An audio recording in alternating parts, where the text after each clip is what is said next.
Jadi perjalanan menuju hikmah itu akhirnya didapat setelah kemudian dari ilmu dia bergerak.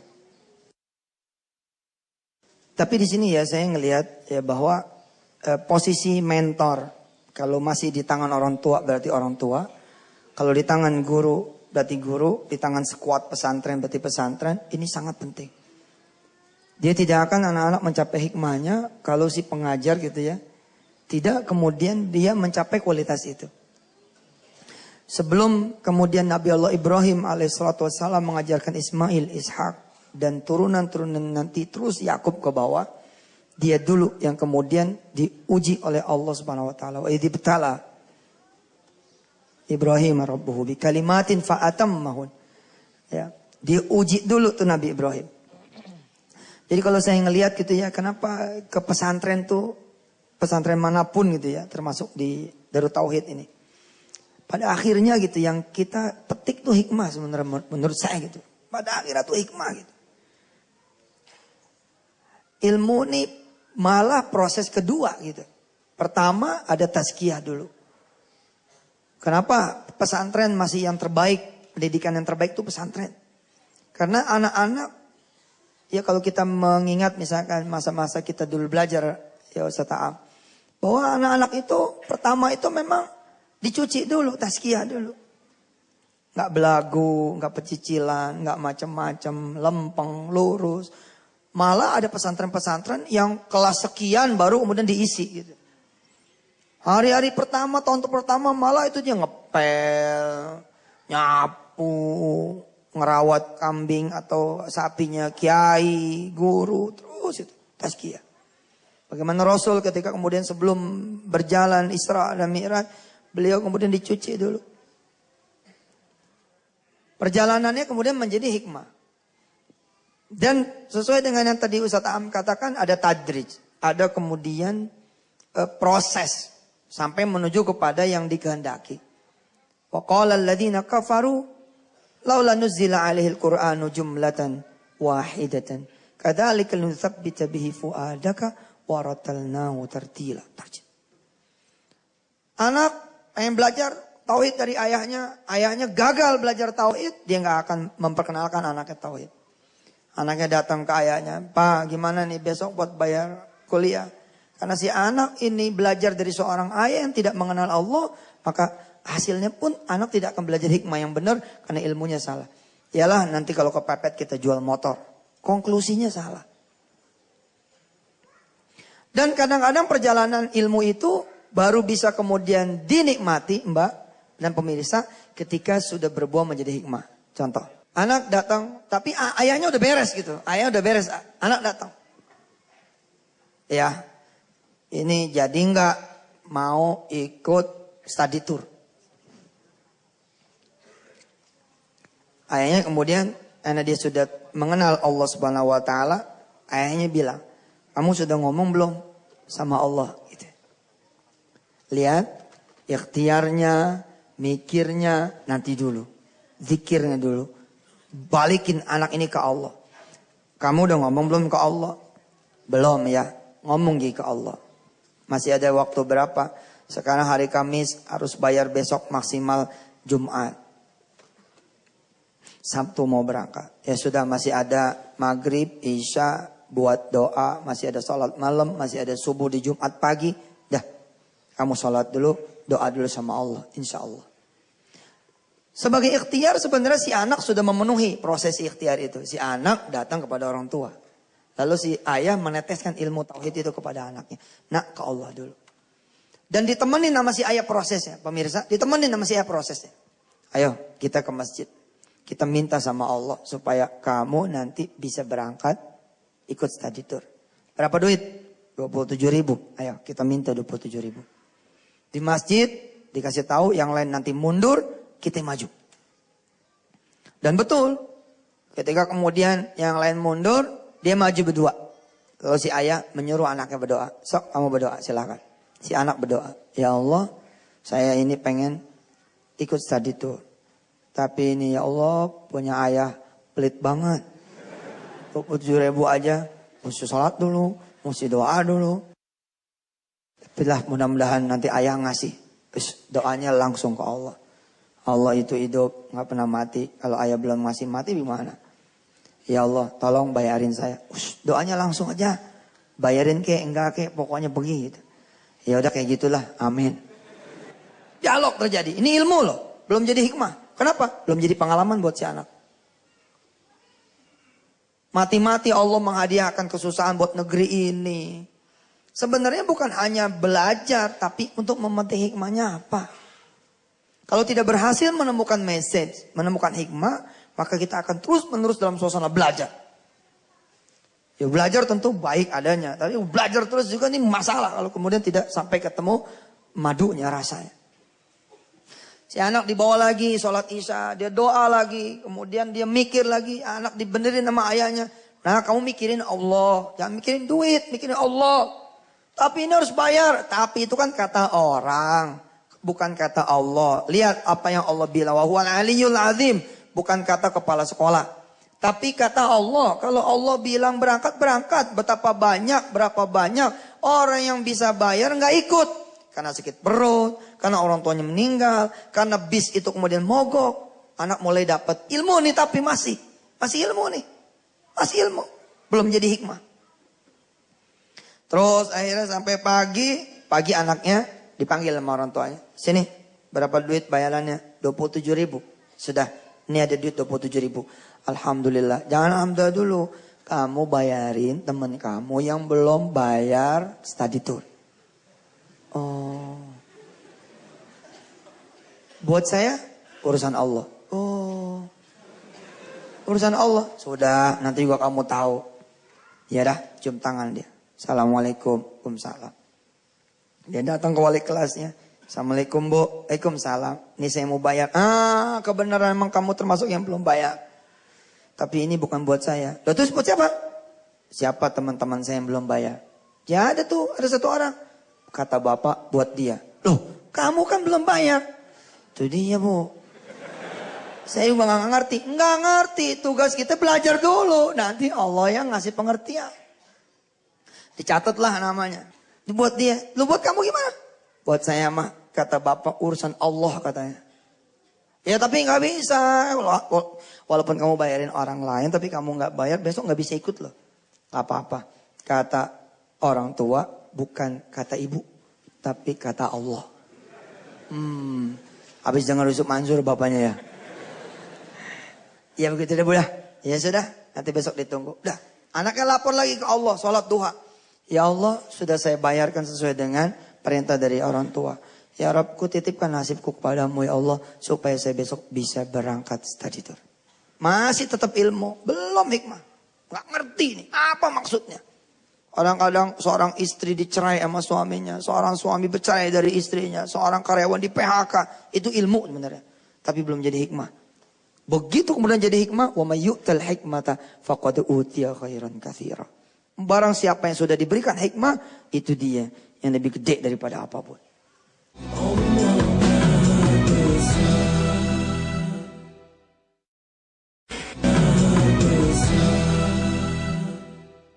Si anak kemudian malam Sabtu tambah gelisah. Si bapak bilang, wa tawakkal 'alal hayyil ladzi la yamut. Beres, tenang. Nah, kamu insya Allah kalau takdirnya berangkat, pasti berangkat. Kalaupun tidak, maka itu takdirmu. Hari Sabtu, si anak ini tidak mandi, tidak pakaian sekolah. Kenapa? Karena dia tahu nggak bakal berangkat, belum bayaran. Si bapak bilang, kamu nggak bakal tahu kamu berangkat dan tidak sampai kamu jalan. Tapi nggak ada tapi-tapian. Bismillah berangkat. Si ibu nih udah menangis. Dia bilang sama ayahnya, ini anak terlalu kecil untuk diajarkan tauhid. Maka sekarang kalau kemudian AA menurunkan derajat tauhidnya ini kepada anak-anak yang masih ingusan istilahnya gitu, yang masih bocah, ini luar biasa dari kecil diajarin. Luqman mengajarkan anak-anaknya dari kecil tentang Allah Tuhannya siapa. Berangkat nih anak. Begitu berangkat, dia ke sekolah, dia diajarkan zikir, kata ayahnya masuk dulu musola, sholat duha dulu, lapor sama Allah, terima kasih walaupun gak berangkat, saya sudah sampai musola, udah nyampe sekolah, nantikan keajaiban dari Allah nak. Subhanallah.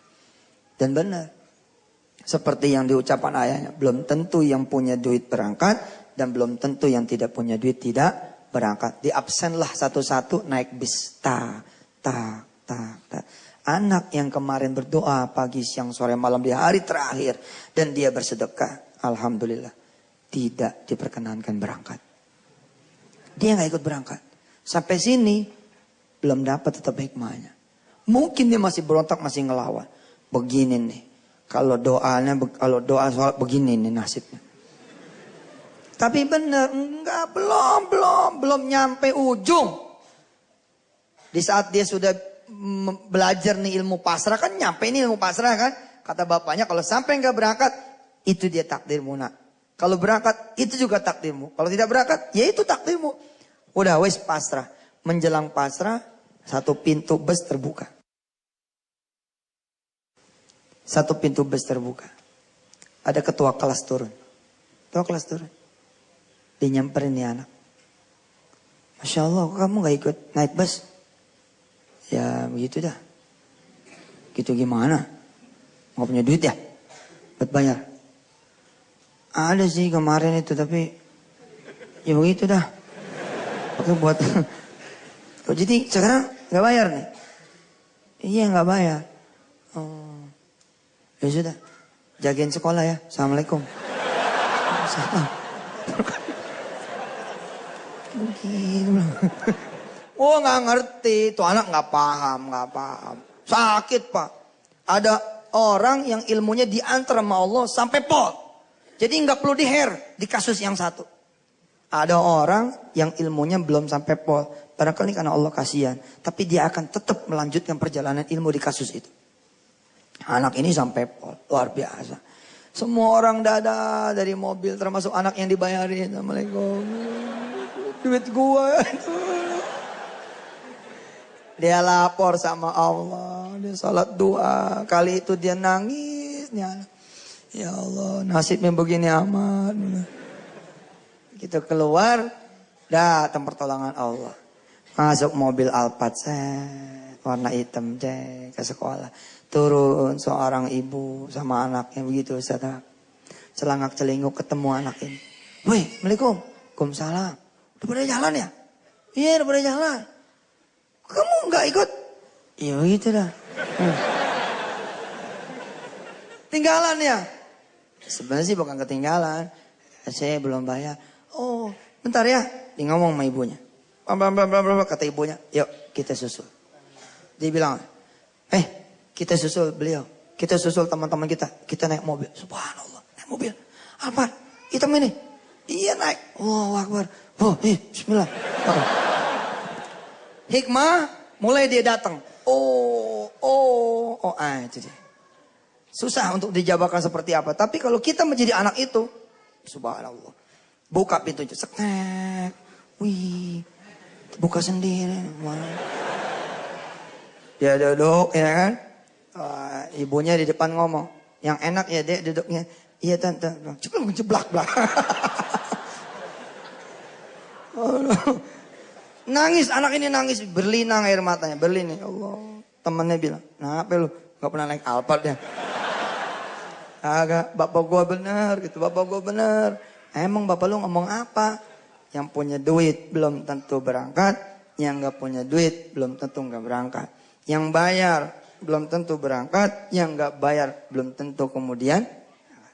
Dan subhanallah dia juga belajar satu hal yang tidak diajarkan oleh ayahnya, oleh ibunya apa? Di kilometer 39 mampir. Mampir dia. Mampir. Kencing. Pipis. Woi, ibunya nenteng makanan ini, makan subhanallah. Nangis lagi anak ini. Masih kecil, kelas 5 nangis ya. Kenapa nangis? Karena lagi ngebayangin. Teman-teman yang 27.000 rotinya dibagi 4. Ibunya bapaknya ngitung. Kata bapaknya kalau anak kita, anak kita ibu, pulang di jam 9, berarti dia gagal pergi, tapi mudah-mudahan dia ketemu Allah. Tapi anaknya nggak pulang, pulang jam 9 malam. Subhanallah. Assalamualaikum. Waalaikumsalam. Ada talas, ada singkong, ada macam-macam bawanya. Subhanallah anak ayam, masya Allah cerita. Iya mandi dulu itu cerita. Habis cerita, kata bapaknya gini, sudah Sip, bagus. Akhirnya berangkat kan? Subhanallah ya, berangkat. Sudah. Besok pagi berangkat seperti itu lagi. Allah, Allah, Allah. Doa, doa, doa. Tidak ada bayaran. Allah, doa, doa, doa. Si anak kemudian berbekal itu hikmah. Dia kemudian mengembangkan dia punya ilmunya sendiri. Nah, itulah dia posisi ilmu dan hikmah. Tapi tidak akan dapat hikmah itu kalau kemudian ilmunya juga tidak dipelajari dan dia tidak bergerak. Menyelaraskan kemudian antara mikir, ikhtiar juga adalah dia bergerak. Kembali pada zikir.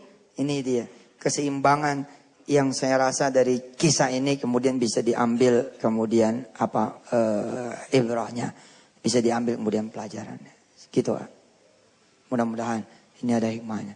Tapi yang penting tuh ibu bapak ya, kita dulu belajar. Kita dulu belajar, hikmah itu belajar. Ilmunya belajar kita. Bagaimana mungkin menurun anak? Benar. Ibu-ibu berangkat ke pasar, nggak usah bawa duit, nggak usah bawa dompet, nggak usah bawa handphone. Berangkat ke pasar, bawa catatan. Berangkat. Datang ke tukang ikan.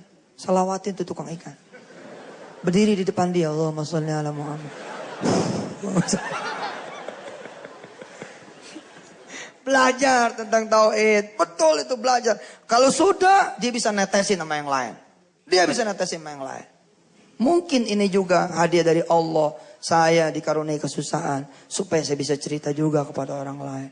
Mungkin kalau saya tidak, hanya teori saja.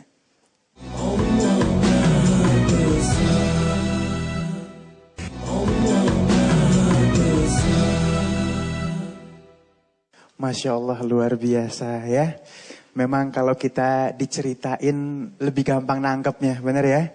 Ya, dan mudah-mudahan tadi cerita dari guru kita menjadi motivasi buat kita semuanya. Amin ya Rabbal Alamin. Baik, kita lanjutkan lagi. Alhamdulillah sudah ada yang ingin bertanya lagi, boleh angkat tangannya dari sini ya. Baik, mic-nya boleh. Oh, sudah pegang. Baik, silakan. Bismillahirrahmanirrahim. Assalamualaikum warahmatullahi wabarakatuh. Assalamualaikum warahmatullahi. Mohon izin untuk bertanya kepada para ustadz. Berkenan untuk menjawab Hakim dan Ustadz Aam. Memulai itu mudah, menjaga itu proses. Bagaimana mensinergikan antara zikir, pikir, dan ikhtiar. Dan bagaimana cara menjaga kita agar tetap konsisten dalam koridor apa yang Allah perintahkan kepada kita. Jazakallah khairan katsiran. Siapa tadi namanya, maaf? Hasan. Ya. Makasih. Sebelum saya lempar ke A dan Ustadz Aam, saya senang nih statementnya. Karena banyak orang statementnya suka salah. Ngapal Quran itu susah. Lebih susah lagi ngejaganya. Gak demen tuh saya ngomong gitu. Kosannya kayaknya gimana gitu. Orang Allah aja udah mudahin. Walaqad yassarnal Qur'ana lidzikri fahal mim muddakir. Nah, tadi kalimatnya cakep banget. Memulai itu mudah. Menjaganya adalah proses. Tadi saya berpikir dia mau ngomong menjaganya itu susah. Tapi cakep banget kalimatnya. Subhanallah Hasan. Berhak atas duit dari ayahnya insyaAllah. Mendengar itu nikmat, hadirin. Ini terima kasih Ustaz tentang ilmu hikmah itu. Mungkin saudara-saudara juga sudah tahu badai yang pernah menerpa saya, ya. Kenapa saya air mata ini nggak ketahan? Karena banyak yang menganggap badai itu menghancurkan, padahal badai itulah yang menyelamatkan. Saya tidak bisa membayangkan kalau dulu tidak ada dihina orang, dicaci, diremehkan. Mungkin tidak kenal Allah, yang kenalnya cuman popularitas, pujian, penilaian. Masya Allah. Jadi ingat tuh yang di ruangan gelap dipukul oleh seseorang pakai gulungan koran dalam gelap gulita. Marah. Tapi ketika dinyalakan lampu, ternyata calon mertua ini yang ngasih anaknya, ngasih modal, ngasih rumah. Oh, Bapak, silakan lagi, begitulah ya. Karena dia tahu orang inilah yang sangat baik, yang sudah nyukupin, nolong, gak ada apa-apanya, dan pasti itu pun demi kebaikan, ya. Jadi kalau orang belum kenal Allah di balik semua yang terjadi, memang akan sulit melihat hikmah. Tapi ketika seperti tadi, betapa indah dan sempurnanya perencanaan Allah. Wah, kita cuma bisa nangis saja. Nangis takjub kepada maha baiknya Allah. Sulit untuk mengeluh. Barang siapa yang tahu Allah itu maha indah, maha baik dalam setiap perbuatannya. Begini hadirin. Kalau kita dibuat lurus saja, pasti tidak menarik. Allah membuat banyak hal dalam hidup ini supaya menarik. Iman itu pasti turun naik. Karena yang konstan itu malaikat. Kalau kita turun naik, cuman turun naiknya ini harus dikemas. Naik 3, turun 1, segera sadar, bangkit, naik lagi 4. Suatu saat lengah, turun 2, naik lagi. Jadi walaupun turun naik, progresnya imannya menguat. Karena akan dibuat oleh Allah kejadian yang memang kita ini ada pembosan. Nah, bagaimana caranya supaya istiqomah? Ini rada berat nih, karena saya belum termasuk yang istiqomah. Nanti Ustadz aja lah ini, ya saya baru turun naiknya aja.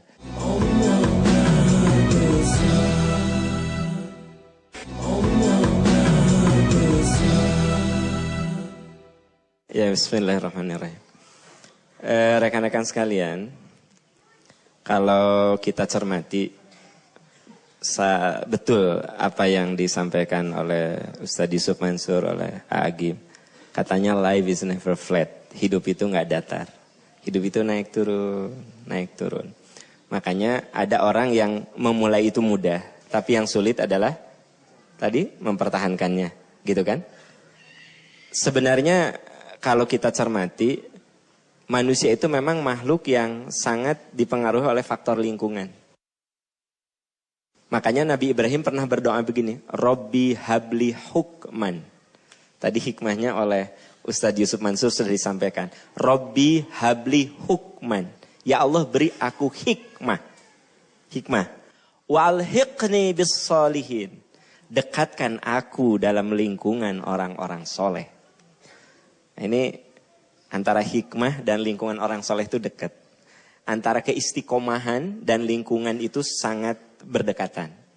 Beri aku hikmah. Dekatkan aku dalam lingkungan orang-orang soleh. Yang menarik di situ ada kata-kata waj'alli lisana sidqin fil akhirin. Ya Allah, jadikan aku bahan pembicaraan baik bagi generasi setelah aku. Jadi gini, pertama hikmahnya tadi sudah disampaikan. Kemudian sekarang supaya kita lebih istiqomah, cari selalu lingkungan yang soleh. Datang ke majelis taklim, cari lingkungan yang soleh. Ketemu teman-teman, ciptakan lingkungan yang soleh. Di lingkungan kita rasanya belum ada kondisi-kondisi yang membuat soleh, kita ciptakan yang soleh. Nah, nanti setelah kita berusaha menciptakan dan mencari lingkungan yang soleh, waj'alli lisana sidqin fil akhirin. Ya Allah, jadikan aku bahan pembicaraan baik. Maksud jadi bahan pembicaraan baik itu artinya kita harus berusaha meninggalkan jejak yang baik.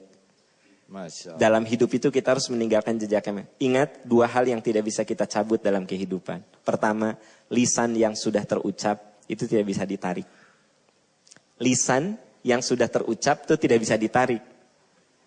Misalnya, saya bicara dan teman saya sakit hati. Saya katakan, aduh saya minta maaf, saya tadi ngomong seperti itu karena emosi. Apa teman saya bilang? Iya saya maafkan. Tapi jangan salah, tetap aja omongan itu berbekas pada hati teman saya itu. Yang kedua apa? Seperti paku, ya. nancep, minta maaf tuh dicabut pakunya, tuh Ya. bolongnya tetap Bolongnya ada. tetap ada, gitu. Makanya memaafkan dan melupakan itu 2 hal yang berbeda. Kalau memaafkan itu wilayah hati, melupakan itu wilayah memori. Makanya ada orang yang Pak saya sudah memaafkan, tapi kenapa ya kadang-kadang saya suka ingat. Ya karena itu 2 hal yang berbeda. Kalau memaafkan itu wilayah hati. Kalau melupakan itu wilayah memori. Nah makanya ada 2 hal yang tidak bisa kita cabut. 1 ucapan. Ucapan kalau udah keluar itu nggak bisa dicabut sebenarnya. Diralat bisa, tetapi bekasnya ada. Yang kedua apa? Sejarah perjalanan hidup kita. Sejarah. Makanya Nabi Ibrahim mengatakan, ya Allah jadikan aku bahan pembicaraan baik. Maksudnya kita harus berusaha meninggalkan jejak yang baik. Indah kan kalau misalnya bapak-bapak meninggal lebih dulu ya. Lalu kata istri bapak itu ke anak yang paling gede, Aa, kalau jadi ayah contoh tuh bapak kamu. Rumah tangga dengan mama 20 tahun gak pernah nyakitin. Bapak kamu teh selalu bekerja keras. Jadi imam dalam rumah tangga. Pokoknya kalau jadi bapak contoh tuh bapak kamu. Itu kan jadi kenangan indah. Jadi sejarah baik. Yang paling parah kalau istri kita ngomong gini, kalau jadi ayah jangan seperti bapak kamu. Parah banget bapak kamu tuh parah misalnya. Tapi alhamdulillah pendek umur. Jadi kan artinya tidak jadi sejarah yang bagus. Ya gitu. Nah jadi untuk istiqomah salah satunya memang latihan tentu saja. Tadi Ustadz Yusuf Mansur mengatakan hikmah gitu. Hikmah itu makanya di dalam tafsir dikatakan hikmah itu al-ilmul ba'itsu ilal amal. Jadi ilmu yang mengantarkan kita pada amal. Kemudian jadi nggak mungkin orang dapat hikmah kalau belum dijalani. Jadi ilmu yang kita aplikasikan itu akan melahirkan hikmah begitu. Makanya di ayat lain ada kata-kata ud'u ila sabili rabbika bil hikmah. Ajak ke jalan Tuhanmu dengan hikmah. Wal mau'idhatil hasanah. Kata-kata yang bagus. Jadi biasanya orang yang menyampaikan dakwah dengan hikmah pasti lisannya bagus. Omongannya bagus. Artinya bagus di sini tidak menyakitkan orang, tidak menistakan orang, memuliakan orang gitu. Kenapa? Karena dia bicara dari hikmah. Dari ilmu yang sudah teruji begitu. Itu baik, alhamdulillah. Ingin sedikit menambahkan tentang lingkungan yang baik. Memang Rasulullah pun mengingatkan bergaul dengan penjual minyak wangi, kita akan ikut terbawa harum, dan bergaul dengan pandai besi bisa ikut bakaran. Saya ingin menyampaikan ilmu yang saya dengar dari guru kami Ustadz Jalaluddin Asyatibi. Semoga Allah menyayangi beliau. Jadi kalau mau cari lingkungan, cari teman, yang saya simak tuh satu, carilah orang yang bisa jadi guru ibadah. Jadi orangnya berilmu dan ilmunya diamalkan sehingga kita masuk ke lingkungan itu, berteman itu, kita bisa nambah ilmu, nambah termotivasi. Carilah teman yang bisa jadi guru ibadah. Ada juga boleh dijadikan teman, yaitu teman yang bisa jadi teman ibadah. Dia memang ilmunya sama dengan kita. Tapi kalau ketemu dia bisa ngajak, ayo sholat, dah waktu sholatnya. Ilmu kita nggak nambah, tapi jadi sinergi dalam ibadah. Bagus itu juga jadi teman. Atau yang ketiga, boleh dijadikan teman adalah orang yang jadi murid ibadah. Dia memang tidak bisa ngajarin ilmu, tidak juga motivasi. Tapi kalau ketemu dia senang belajar. Ajarin dong. Ini Quran begini, ini kenapa pakai sholat sunnah begini, ini teh kalau sholat gini tuh saya lagi diam ditepuk ini apaan nih, saya tepuk lagi. Itu boleh dijadikan teman, orang yang semangat untuk ibadah walaupun ilmunya. Yang keempat, ini yang ranking terendah untuk kawan, adalah teman yang tidak mengganggu ibadah. Ya, dia mah sholat enggak, tapi yang enggak ngepek lah gitu ya. Ngehalangin tidak. Tapi kita sholat ya saya sebentar lagi lah. Tapi nggak menghalang-halangi. Nah ini masih rada boleh. Yang jangan itu adalah punya teman dan lingkungan yang bisa merusak akidah dan ibadah kita. Nah karena tidak ada yang termahal dalam hidup selain keyakinan dan bisa mengabdi ke Allah.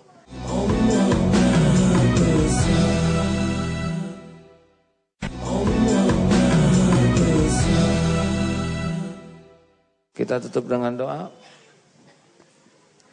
Hadirin, Allah Maha menatap, Allah Maha mendengar. Pertemuan ini terjadi dengan izin Allah. Tidak ada satupun yang luput dari pendengaran Allah. Allah Maha tahu siapa diri kita yang sesungguhnya. Kita dihargai orang lain bukan karena kita mulia, melainkan karena Allah saja masih menutupi aib, kebusukan, kemaksiatan kita. Allahumma salli ala Sayyidina Muhammad wa ala alihi wa ashabihi ajma'in. Alhamdulillahi Rabbil alamin. Ya Allah, Ya Hayyu Ya Qayyum, birahmatika nastaghits. Rabbana zalamna anfusana wa illam taghfir lana wa tarhamna lanakunanna minal khasirin. Allahumma ja'alna minat tawabin wa ja'alna minal mutatahhirin wa ja'alna min ibadikas solihin. Allahumma inna nas'aluka taubatan nasuha wa taubatan qoblal maut wa rahmatan indal maut wa magfiratan ba'dal maut. Allahumma hawin alaina fi sakaratil maut. Allahumma inna nas'aluka husnal khatimah wa na'udzubika min su'il khatimah. Wahai yang Maha menatap, ampuni ya Allah sebusuk apapun hidup yang pernah kami jalani. Ampuni sekelam apapun masa lalu kami. Ampuni dosa yang terang-terangan, dosa yang sembunyi-sembunyi. Ampuni dosa yang berulang-ulang kami lakukan ya Allah. Wahai Allah, berikan kekuatan agar kami bisa menghindari maksiat. Agar bisa menjauhi dosa. Agar tidak tertipu oleh duniawi ini. Agar tidak terjerumus karena nafsu, syahwat, amarah. Allahumma gfir lana wa liwalidina warhamhum kama rabbawna sighara. Duha yang maha baik, ampuni dan sayangi orang tua kami. Bagaimanapun keadaannya, darah dagingnya ada pada tubuh kami. Muliakan sisa umurnya wahai Allah. Jadikan husnul khotimah akhir hayatnya. Lapangkan kuburnya ya Rabb. Kami mohon jadikan keduanya ahli surgamu. Golongkan kami menjadi anak yang tahu bakti, tahu balas budi. Ya Allah, ampuni guru-guru kami. Para ulama, ustadz yang menjadi jalan kami mengenalmu. Yang menjadi jalan kami bisa mengabdi padamu. Muliakan keluarga, keturunannya ya Allah. Rabbana hablana min azwajina wa dzurriyyatina qurrata a'yun waj'alna lil muttaqina imama. Wahai Allah yang maha baik, karuniakan kepada kami rumah tangga yang penuh cinta padamu. Rumah tangga yang selalu merindukan perjumpaan denganmu. Titipkan kepada kami keturunan yang menjadi kekasih-kekasihmu. Yang hidupnya hanya untukmu. Di jalanmu. Karenamu. Wahai Allah yang maha agung. Jadikan Ramadan ini benar-benar merubah hidup kami. Jadikan hati ini hati yang benar-benar selalu tertuju padamu. Penuhi hati ini hanya olehmu ya Allah. Jangan pernah berpaling sesaat pun darimu. Jangan biarkan kami melangkah kecuali hanya padamu. Jangan cabut nikmat iman ini ya Allah. Rabbana la tuzigh qulubana ba'da idh hadaitana wa hab lana min ladunka rahmah innaka antal wahhab. Allahumma ighfir lil mu'minina wal mu'minat wal muslimina wal muslimat al ahya'i minkum wal amwat. Allahumma a'izal Islam wal muslimin. Allahumma ansur mujahidin. Rabbana atina fid dunya hasanah wa fil akhirati hasanah wa qina adzabannar. Subhana rabbika rabbil izzati amma yasifun. Wassalamun alal mursalin walhamdulillah. Terima kasih Ustadz. Ya, semoga ilmunya berkah, manfaat, dan semoga Ustadz Yusman, Ustadz Aam senantiasa dipelihara oleh Allah, istiqomah sampai akhir hayat husnul khotimah. Para pendengar, terima kasih dari Pondok Pesantren Eko Pesantren Darut Tauhid Bandung. Silahkan mampir dan silahkan manfaatkan amanah Allah ini. Assalamualaikum warahmatullahi wabarakatuh. Alhamdulillahirabbil alamin, banyak sekali ilmu yang akhirnya kita dapatkan. Ilmu Allah adalah ilmu yang suci.